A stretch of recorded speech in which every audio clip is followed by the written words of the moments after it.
Geocachomaniacs.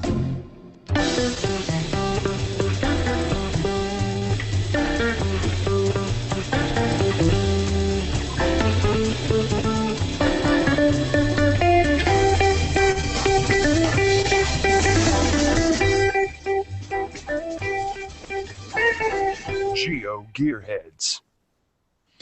Welcome to the 47th beta episode of GeoGearHeads. I'm the bad cop with Daryl W4, and tonight we're talking about the gear gifting guide to geocachers and how to prepare that gear for nearly instant caching joy. We're joined by the host and goofballs at this point of the geocaching podcast, X-Punk X and Head Hard Hat. And we'll get to them in just a moment, but a quick reminder that next week is the randomized episode, and that's going to be your last chance to get your comments and questions in for that prize drawing, where we have some great gifts, including a couple of GPSRs, a couple of caches, and some extra stuff that we're just not really going to tell you about just yet. And we'll link to that in the details, or in the show notes for this show, but remember, those have to be in to us by the 28th so we can get them on that show and get the drawings in. But now, let's get to our gift guide with the host of the Geocaching podcast. Now, we mentioned up front here that this is going to be a little bit different than a gift guide. We're not really going to give you ideas for gifts. If you want those, you can listen to that on the Geocaching Podcast 280, which is going to be coming up in a week or so. But first, hey, welcome to the show, guys. Hey. Yes, welcome to Goofballs. Thanks for having us. Yeah, long time no talk since we're doing two of the shows right in a row. This is actually going to be, you know, if you're listening to this in feed, about a week after we're actually recording this. But in real time, we just did one of these two of these shows yesterday, so it's like, oh man, I'm just got deja vu all over the place. We did two geocaching podcasts yesterday, and you guys are doing two of these right in a row. So man, geocaching is on the brain for this week it's for me. What we do. You're right. podcasted out, huh? Yeah, exactly. I have a tendency to do that with so many podcasts, and Head Hard Hat, you've got to be in worse shape than I am with that. Oh, man, I'll tell you what, because I got Geocaching World 2 and CES 2013 coming up, and I mean, it just goes on and on and on and on. I would like to actually do some geocaching. Yeah, that seems to be let's the just problem. talk about it. Well, once you start podcasting, you never get a chance to do anything else. No. They keep asking you, and it's like we're going to say no. Yeah, definitely. Well, Nighthawk 700 actually wrote in with something for those of us who, when we can get out, would actually like. And, Bad Cop, I think you've been looking for possibly getting this, and I've been anxious for the episode on it. So why don't you read his email? Sure. Nighthawk 700 from Baltimore, Maryland wrote us via email. Here's a tip for you. Bruce, who's the writer and owner and developer, and he is CacheSense for Android. He said, I've left the price at $5 all year. It'll probably increase in the new year. So that's $5 right now for CacheSense. There is a full functioning demo that you can try out for 30 days for free. And the full version can be found at links in the show notes. So if you were thinking about the program, now would be a great time to get the demo, and you'll still have time to buy before the end of the year. Yeah, and for $5, it really is a steal, especially when you compare it against any of the other commercial apps. So it is a good deal, and we're really looking at Bruce coming on probably sometime after the first of the year, but the sooner the better. And that program really has really impressed me. Just the Munzie integration, it does seem to work very well at just about everything I've thrown at it. Yeah, I need a lot more information about how to use it, though. It's a very pretty app. It's one of those ones where they put a lot of extra time and energy into the graphics, and I think that is so important because, I mean, obviously once you use it, it's a tool, it's a utility thing that you have, but it's really nice to be able to have it look good too. Without a doubt. And right now I'm running the demo on my Nexus 7. Really enjoy it. Yeah, very, very, very nice program. And unfortunately, I don't think that X-Punk X has had a chance to play with that yet. I don't have any Android devices, so I haven't got a chance to play with that. Well, Yeah. go buy it for the $5 now in anticipation for the Android device you're going to get soon. I don't want an Android device. Oh, well, okay. Well, Well, go buy don't it get me anyway to started. support the programmer, the developer. Well, here's one of the problems that I see is I don't think that currently the Play Store will allow you to purchase and gift an app. So that's a problem. And near as I can tell, I can't purchase an app if it's not compatible with the device registered to my account. So That's he true. still couldn't purchase the app because he doesn't have a device. Right.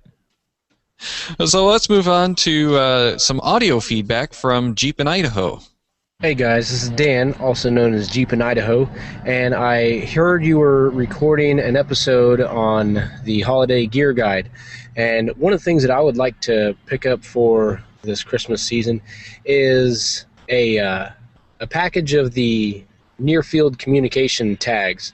I'd really like to use one of those tags as a way to hide a puzzle cache or something like that. And I kind of want to get your guys' thoughts and feelings regarding that. I've already started talking to a friend that I know who is a reviewer about how to make that happen, but I want to get some feedback from you guys since this is not a real popular utilization of near-field communication tags. So that's it. Good job on the show, guys, and I will talk to you later. Oh, and by the way, when you guys are recording this episode, I will not be in the live hangout because I will actually be on the race course at the Baja 1000 in Mexico. So hopefully I'll be able to catch this episode once I get back to United States all in one piece and that Baja experience under my belt. Well, good luck down there. Kind of been following some of the activity on Google Plus because he's actually been posting some photos.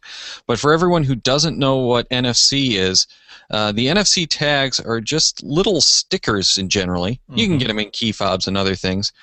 But essentially the best way to think about what they do is they're QR codes in a radio frequency tag, the NFC near field communication, so that you don't have something visual and it's easier to hide and you just tap. It's kind of like the pay pass kind of stuff that you'll see at some of the gas stations and tollways. So it does require a device that handles it. Most of the newer Android devices handle it, as we've mentioned before. Unfortunately, the iPhone and most of those don't do it. Windows 8 phones, I think, are coming out with NFC, but not all of them. Not all of them, a select few. So it is going to be supported to some extent, and the only place I've actually had a chance to use NFC is in Muncie, which no one has captured one of mine, but it is kind of really cool because all you have to do to the Muncies that I've deployed is walk up to it with your NFC device, tap the NFC tag against the reader on the device, and it captures it if you already have Muncie installed, and if not, takes you to download it. Yeah, so, I love the idea with it personally. I've got the Galaxy S3. I was very excited to see that this is one of the devices that does have it. And if you've seen the commercial for Apple where you see them take two Galaxy S3 phones and put them right next to each other and they kind of go bing and the information is transferred. It's the same principle, only you're using these really cool little tags. Once again, we're at the leading edge of the technology, and that's one of the problems is because there aren't that many phones out there that can do it. But I'll tell you what, once businesses get a hold of this and people start getting creative with it, this thing's going to explode, I think, much bigger than even with the QR codes. Right. Well, and I think the main problem with what Jeep in Idaho is doing right now is it's so obscure. You have a handful of phones that can do it right now. It's kind of like with the Garmin devices that can do the ANT technology. Yes, exactly. Same type of thing. There's only a few of these phones that are going to have this, be able to even do this. And so, well, Dan, you can do this with your phone and capture it. You're kind of limiting your audience. And I know that even with just puzzle caches, you really limit your audience to who can find them. But when you then add that physical, have to have this hardware to go out and find your cache, you're even limiting it even further.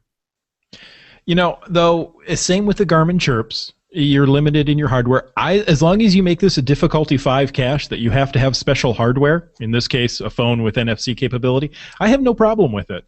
I don't have any problem with it. I'm just saying that I think that you're going to limit the amount of people that find it. I mean, I think it's a great idea. I love the idea. I love the NFC idea. I love it. I love the QR codes from back when no one in the U.S. knew what they were. I mean, they were popular for a while in Japan, but I loved them back then. I love them, still love them now. But I think that you're just right now limiting who's going to find them.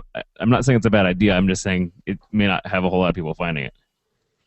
That's true. My impression is basically this is going to be kind of on par with a Where I Go. It's easier to develop, but you're probably going to have fewer people who know how to work with it than the Where I Go, but you're probably looking about the same kind of audience. So if you're looking to limit the number of people who are doing the cache, that could actually be an asset. If it's in an area where you don't want a whole lot of traffic, this is probably going to be a really cool cache where you can limit the number of visitors through the obscurity. I But think if you're also looking in about 2 years, this thing's going to be so we'll be discussing this so thick it won't even be funny. perhaps, and I've got some thoughts on that, but before I get changing my subject, I think if you want people to find this, if you're looking for a bigger number, you're going to want to come up with some kind of alternative. Exactly. Something like, it's entirely possible that you could just stick QR codes on top of the NFC tags if you wanted to do it that way. So you can do the NFC or you can do the QR code. Now, getting into the popularity, one of the things that you were talking about, Head Hard Hat, was you thought that this could be bigger than QR codes. And it depends a lot, I think, on what you're looking to do with it. Most of what we're seeing the QR codes for is taking you to a page for advertising, and these are things that are window displays and billboards, where you can actually, all you have to do is be able to see it. NFC, you have to be a lot closer. You have to actually get right up and touch it in order to get that to activate. So I don't know that we're going to see the use of the QR codes disappear for the NFC, and I still don't think we're going to necessarily see the penetration of NFC like we originally hoped for. The thing that really was going to drive that, and we've talked about this on some of the previous shows too, but I think the thing that was going to drive it is the commerce, and things like Square and Bluetooth 4 I think are going to take away the momentum, and I think what we're going to end up happening is that Blu-ray versus HD DVD kind of battle, and I'm not thinking anyone's going to be any the better for it. So I don't think we're going to see the penetration in commerce that we were hoping for, which would drive NFC as a technology in general. Yeah, it's going to really depend on how the businesses go and how creative people are with that. That's one of the main driving forces that one of the voices that I saw in this. One of the driving forces with it is when I was looking on the internet about it, is the businesses. There's a lot of things that you can do with the phone's turn on and off functionality, things like that. That if you really are creative and come up with some things to do with this, you never know. It's like you said, it could be whoever comes up with the smartest idea first and the one that the people run with. That's how it's going to go. But it's an option, and it's nothing wrong with having extra options. Right. Well, one of the cool things with NFC, and we don't want to turn the show into an NFC show. We're going to have an NFC show, aren't we? Yeah, I think so. One of the cool things, though, with the NFCs is you're finding things like keychains specifically for the end user to buy. And the whole point of these is you have your car keys with the keychain, so when you get into your car, you take your keys, slap them up against the phone, and it sets your phone for that particular mode. And this requires special software, and all you're doing is you're encoding on that tag some code that software knows that you want these settings. So it has... Yeah, it's a shortcut, and so it will do things like it will turn off Wi-Fi, it will turn on your Bluetooth, it will go into a quiet mode so that you're driving and you don't have to worry about it. It turns, brings up your music player or whatever. It's some great, easy technology, but again, I'm not sure that some of that couldn't be done in better ways. Like, what if you had something happening through Bluetooth. And Bluetooth 4, because of the way that this new system is written to support some lower power, more persistent communications. Mm-hmm. I think that's going to be a better application for that kind of stuff. I've got the Fitbit 1 that I just upgraded to with the iPhone 5, and I am so in love with this thing. You know, I hated having to sync up when I got home, and it was wireless, but you have the base station on a computer. Well, now it's constantly connecting on my iPhone 5. I don't really notice any additional battery drain, even though this thing is constantly sitting there polling I shouldn't say constantly, it's probably like every 10, 15 minutes, but it's constantly just connecting over Bluetooth 4, dropping the connection, and it's done, and it sends a little burst of information up to the servers. Well, you can do the same kind of thing with proximity in your car, so your car system would have that built in and figure out, oh, I'm in my car, so I'm going to switch into this car mode that I have set up. But the guys who are really behind the Bluetooth 4 are Apple with the iPhone and the iPad, and they're not doing some of that cool stuff yet. However, Android does have Bluetooth 4, and they're not allowing developers access to some of the base stuff to make Bluetooth 4 work yet. So things like the Wahoo, I forget what they call it, it's a heart rate monitor, and the Fitbit don't talk with most Android devices yet, because the individual hardware guys have to give the Android guys the access, and it's not a standard toolkit from what I hear, which just doesn't make sense. But I'm hoping, again, that this is stuff that's going to be fixed in later revisions, like probably my guess is 4.2 has that Bluetooth 4 API or whatever abstraction they need built into it, and that's why we haven't seen it before, is because you need 4.2. That could be. We'll have to wait. 4.2 is something I need to download for my Nexus 7? Nexus 7. Yeah, unfortunately, because we're on Nexus, we get that. Yeah. Now, back to the gift guide. So yes, what our real topic is for the evening. So, guys, if we buy brand X GPS for one of our well-loved cachers, what should we get with it? What should we do to it to have it ready to go Batteries. for that near-instant caching as soon as they open it? Batteries. Yes. Those are super important. Yeah, definitely. You want to have the thing ready to go out of the box. Whether you're going to go or not is a different story. But it's always a good idea to have that charged if it has a rechargeable battery, or to throw batteries into the box. And one of the things that's often overlooked is the cable. How many times have you gotten something and forget that you had to buy the cable separately? Right. Especially if it's a proprietary cable. Yep. Yeah. And usually most of the GPSs will have cables, but there are some that don't. And if you get it as a special, refurb deal or something like that, it might not have it.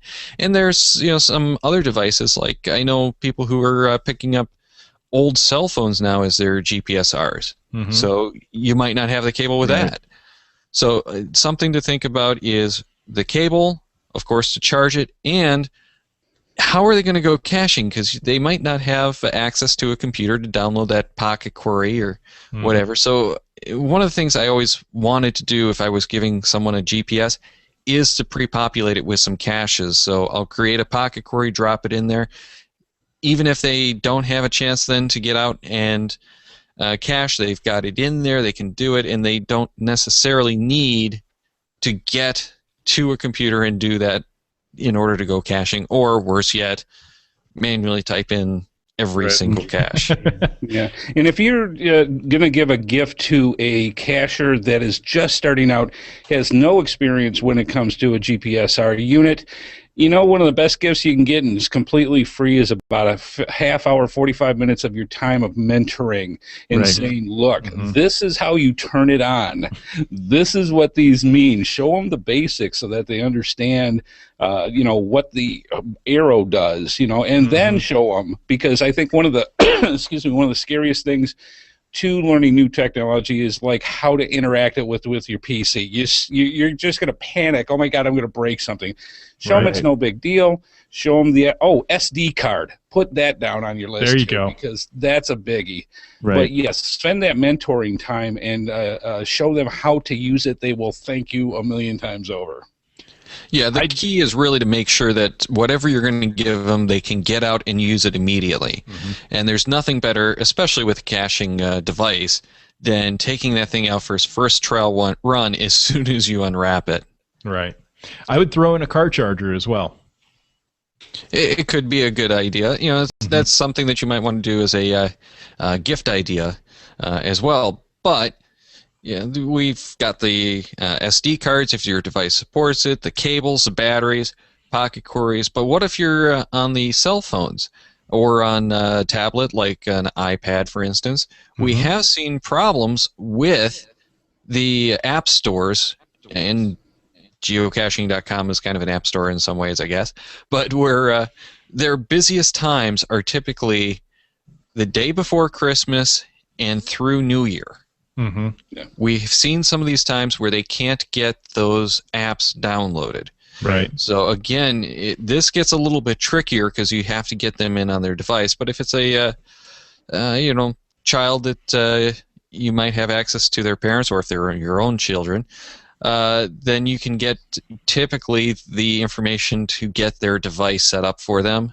And I really do recommend that you at least get the apps downloaded to a computer. That's not something that you can really do with Android, but with the iOS devices, get them downloaded and prepped. With Android, if you can get in and purchase apps that you'd want them to have, and like we mentioned, you don't have the option on the Google Play Store that I've been able to find, but I know they have been changing some things, so it might be in there now and I just haven't found it. But to actually gift an app to them. Fortunately, you can at least now get gift certificates for the Google Play Store. Exactly. A gift certificate for whatever store for the device. So they can go get that. But, like you say, if you can download that beforehand onto a computer, all they have to do is plug it in, sync it, and they're good to go. Well, and I think one of the important things, too, is even if you're not giving them a smartphone or something like that, but giving them a GPS, even if you get a chance to maybe open it up, if it's your kid or whatever, you're not going to want to give somebody a already open GPS, but if it's your kid or whatever, preload those pocket queries on there. Get a chance for you to know about the GPS. Maybe you don't have this particular GPS unit. Open it up, get it some hands-on time with it, maybe put down a pocket query or two. That way it's already ready to go. That way you don't need to spend time fiddling around with the computer and downloading pocket queries and junk like that. You can just get it out and go. I think that's a great idea because, let's face it, if they're just starting off with geocaching anyways, you put 1,000, geocaches on there, that's going to take them some time to They're find good for those. a week at least. Well, you mentioned you don't really want to open up the box and futz with the GPS, but it is a good idea to do go through and make sure that everything is there. It takes some skill to get everything back into the box, to be certain. But make sure that everything does work, because it's really disappointing, especially for kids who are expecting to be able to play with their toys on Christmas Day, if they open something up and only to discover it doesn't work. Right. And that doesn't matter the age of the kid. I was just going to say. This is true. Whether they're 4 or 40, they're going to be pretty upset if they can't play with their toy. Now, if they're 41, they'll be okay. Yeah, there you go. No, but there is another reason why you might want to open that up and play with it and get it, more importantly, synced or acquired, because it does take a lot longer to acquire the first time that it comes out of the box, sometimes as much as like 15 minutes. It's not a bad idea to take that out, get it acquired. Again, this is setting up the device, but when you're talking about that acquisition, it's generally a good idea to do that as close to the date as you can, when you're giving the gift.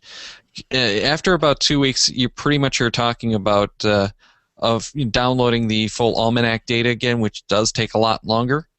So you want to get that as close to the date that you're going to give it to them so that it minimizes that first acquisition time. And again, that's one of those, the quicker they can get out there and use that new toy, the better. Exactly. And you could take out the whole sum assembly required if you can assemble it a little bit beforehand. Definitely, but again, because some of these things are using alkaline batteries, you don't want to store them for very long with the batteries or rechargeables, and that's another good thing that you could give as a gift is the rechargeables. Because if you store them for more than a week or so, you generally want to pull the batteries out, but definitely if it's going to be more than a week, pull them out so you don't have to worry about them leaking, because boy, that would be awful to get a brand new GPS and find that your battery's leaked or exploded. Yes. Yeah. Nasty.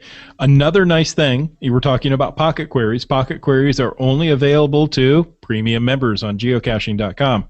You can gift a premium membership.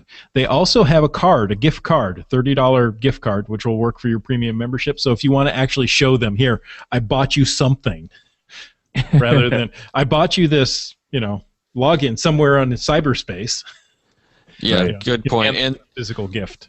And again, with the gift card, you might not be able to activate that the day of, because, again, we're talking about this huge potential load. I don't think I've ever heard of a problem with people activating a gift card for geocaching.com premium membership, but it is something to consider, so don't count on them being able to do that. And even if they do, you're still going to have to wait for that pocket query to be generated to download into the device if that's what you're looking to do with it. So it is still a good idea to go and grab that pocket query, get anything that they might need, and then if they have to wait a day or two, they're not going to be heartbroken because they don't have their premium membership so they can use their new toy. Right. And that premium membership can be applied if you're already a member. You can extend that for another year for somebody. Yep. Exactly. Chris, are you hinting at what you want for Christmas? Well, what I'm really saying here is I think all three of you ought to buy me a premium membership. So you don't have to do anything for the next 4 Secret years. Santa and get each one of us one, and then we're all set. Oh, dear. Well, we've been talking a lot about the actual devices that you might give, but one of the other cool things to get are actual containers, so that you can go out and hide. And I have seen, on occasion, some rash of new hides from people who are getting containers for Christmas parties and whatnot. And a lot of geocaching groups will do a Secret Santa kind of party. So, yeah, that's something else that you might want to think about, is what to get and have a fully ready-to-go container that someone could go out and hide that day as a cache. But at the same time, maybe someone who wants to do something cool, like the last episode that we recorded, where they're going to do something that requires some construction. So maybe you can get a parts list and get some pipe or whatever you need, some Hot Wheels, some springs, And a merry-go-round. and go. Yeah, and a merry-go-round. There you go. There you go. I think you can get that all in one store. Right. Yeah, and then they're fine to go hide in the garage for the next week or so, building that cool cache that they've wanted to build from those parts. But that's going to be, I think, the exception. More frequently, I think people are going to look for that ready-to-go cache. Make sure you have the log, make sure you have the pencil, make sure you have anything that you want to put in there, including, in some cases, you might want to have that, if it's a big enough container, that first to find prize. Yep. Good idea. Yeah, that would be good. I just thought, if you're going over to a cacher's house, it would be nice just to hand them a card with coordinates in there. Your cache, I left out a couple blocks away. You got to go find it. That'd be awesome. I would love that. Now, there you go. That's a great way to give gifts, and we've heard about that, talked about it on some of the other shows many times. And it can make it a lot more fun if you can do something. I've seen some of these caches or cachers rather, who are giving gifts, and they'll go and create these rather elaborate multi-caches where you might go to stage 1 and you get a lanyard. And then in this micro container on the lanyard, you get cords to another one or a clue. So you have to go. NFC tag, you get another clue. Yeah. So you'll go through 4 or 5 different stages and end up picking up little things, and at the end you'll get the big gift or something to that effect. And I've seen also some people who have given their kids the GPS as the first thing, and okay, in order to get the rest of your gifts, you have to use the coordinates that are already in your GPS that we just gave you. Yeah, there you go. To go and find the rest of your toys. And of course, it's very important to make sure you follow the little kids as they go. Having a DNF on your Christmas present sucks. Good. Yeah. Oh, I was second to find. There was nothing there. Yeah, so if you are going to be doing something like that, it's best to do it in a very controlled environment. Don't put it in public. like a fenced backyard. You mean that big wrapped gift right there on the corner? That shouldn't last very long? I don't understand why. Yeah, that bicycle that you put over in the parking lot with the ribbon that disappeared? Yeah, that wasn't a good idea.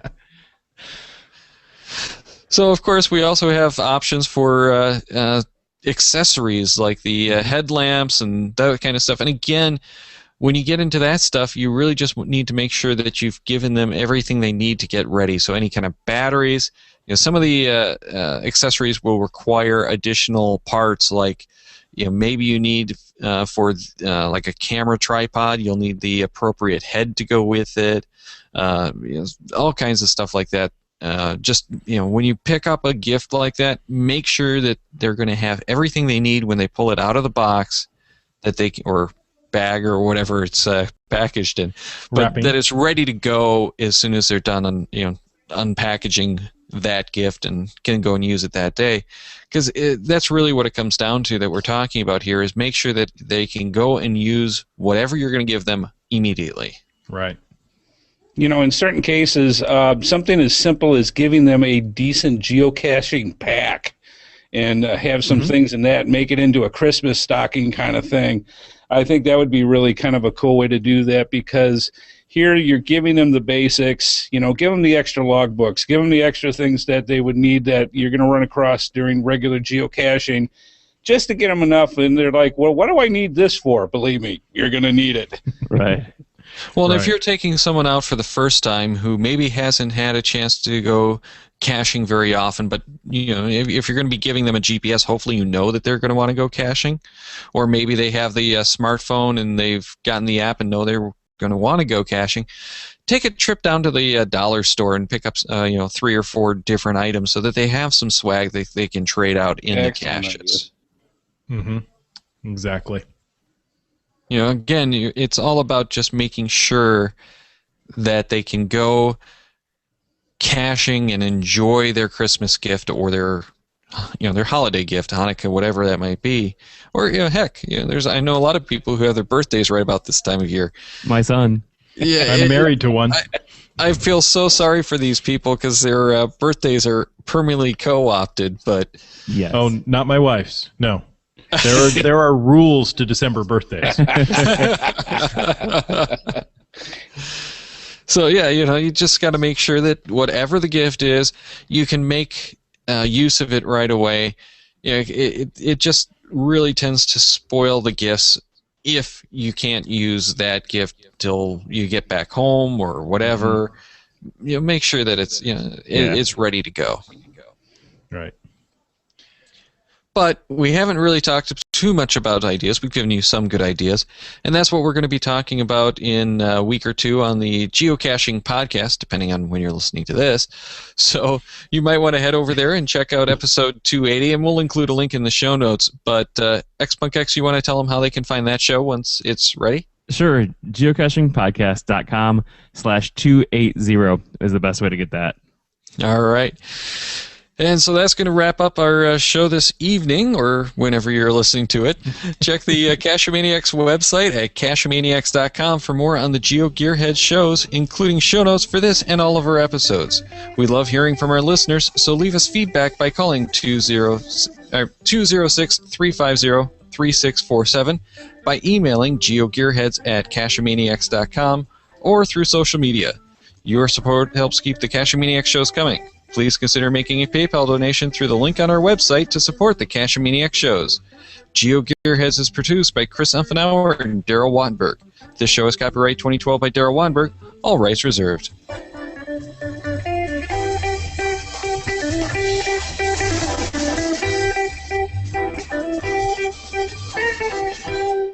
Cash with a Cashomaniac.